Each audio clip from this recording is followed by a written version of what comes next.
about how you don't want to be in that situation, but once again, how impressive is it that you can climb back, especially against a team like the Leafs? Yeah, it's a little worrisome as much as impressive. Obviously, we know we could score goals, but it's just some of the things we were doing to fall behind and not being prepared for what was coming. So, but a lot of resolve, a lot of grit in this group. We know that. It just we have to stop doing this because this isn't a good sign.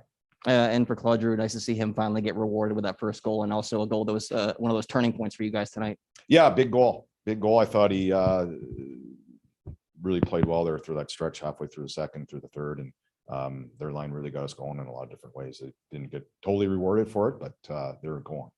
That second period to start, obviously, you had the two Marner goals, but was that as much system breakdowns as it was the goaltending? I think it was breakdowns in a lot of different ways, right from the start of the second, kind of.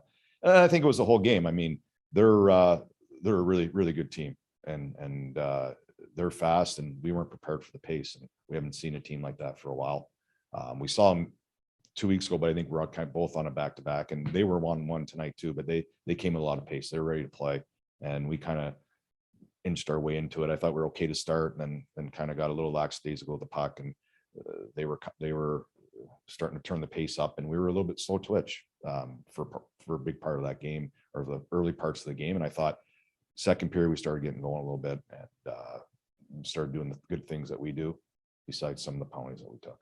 And you did look frustrated. We saw that. But as far as the goaltending goes, you had to pull Sergei second period. After that seemed more of a mercy thing. Was tonight just a spark? Yeah, no, it was for sure. It was a spark and a mercy. He's not completely fair at all to Bob. We just weren't sharp, and we weren't ready to play in the second period. And to give up the goals we gave up and the penalties we took was unacceptable.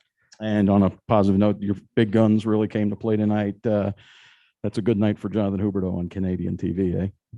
Yeah, exactly. Great night for him, and kind of showed what we've been talking about all year, maybe for Canada to see what we've been talking about, him and Barkey and what they can do. So good for them. Huge plays. Kind of what they did all year, they did again tonight.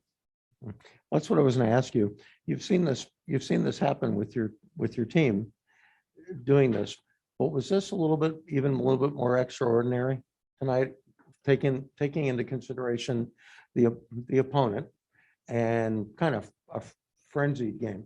It was a frenzied game. I think both teams, sure their coach is scratching his head a little bit too. So it was one of those games, and it's fun for the fans. It's probably fun for the players in a lot of ways, but not as much fun for us. And a little bit of helter skelter on both ends a little bit. And it's entertaining, but it's not going to win you a lot of games in the playoffs. From a coaching perspective, it seemed like offensively you guys were doing things most of the game, but just where are you seeing the areas that, are breaking down? Where are you kind of focusing in on what to address in terms of changing the way that you guys approach games and being ready? I think some individual mistakes. I think there's also some awareness mistakes on everybody. There's some undiscipline. We took some penalties that were undisciplined against a great power play. Things like that kind of put us in the hole a little bit. I think defensively, we got to tighten things up. And I think our awareness and our managing of the game, we kind of get away with a lot of different things during the year. And that's kind of normal with an offensive team. But again, that style of hockey is not going to win. You got to give credit to Spencer. I mean, coming in that situation, though, it wasn't just a matter of the offense turning on. He made some really big saves throughout the rest of his time in the net, even on Austin Matthews. Yeah, he was great. He was really solid. Put him in an uncomfortable position, and he kind of got his legs going there after the first couple of shots, and I thought he played really well.